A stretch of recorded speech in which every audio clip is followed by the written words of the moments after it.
Selamünaleyküm. Merhaba, nasılsınız?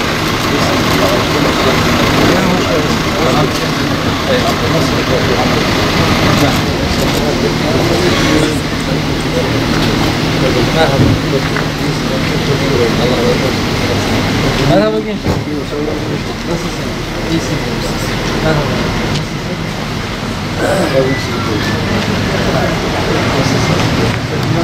Hoş geldiniz. Hoş bulduk. Allah razı olsun.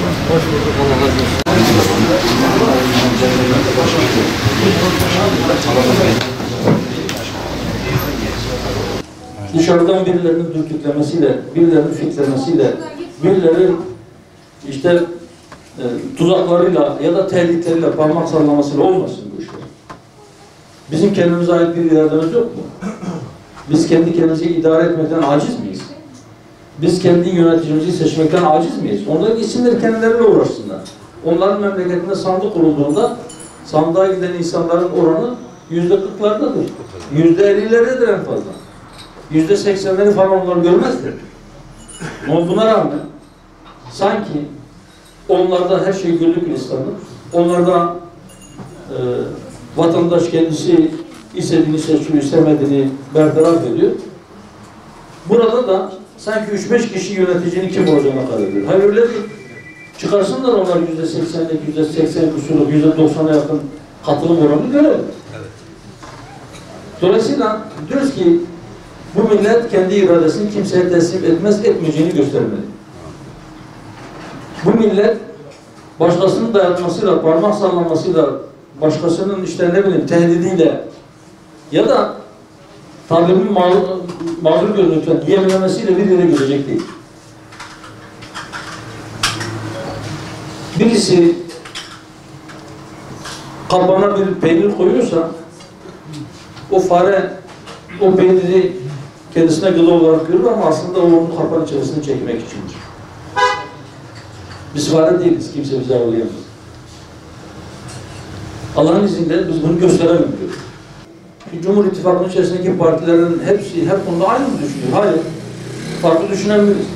Ama dışarıdan böyle bir tehlike varsa biz bütün o farklılıklarımızı bir kenara bırakırız, yumruk gibi oluruz Allah'ın. Olmak zorundayız. Biz küçük şeylerle uğraşamayız. Biz aramızdaki farklılıkları kavga veya düşmanlık sebebi yapamayız.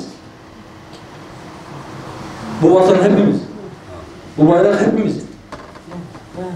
Öyleyse hep birlikte sahip çıkacağız. Ve bu seçim de aslında bir yönde sahip çıkma seçimi.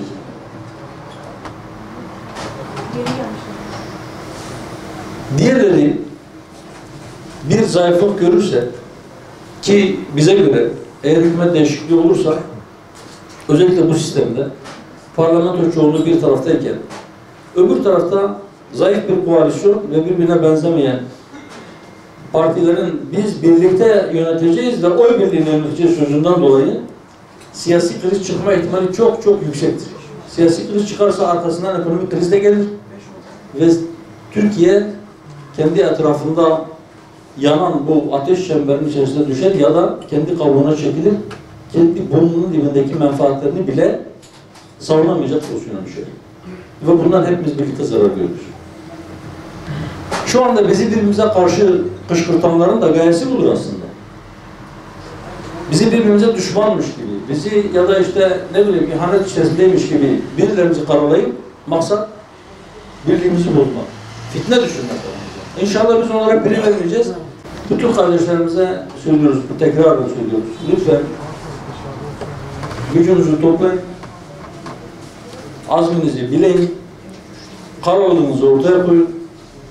Pazar günü bir daha sandığa güçlü bir şekilde gidin ve herkesin duyabileceği şekilde deyin ki bu memleketi kimin idare edeceğine bu millet karar verecek kardeşim.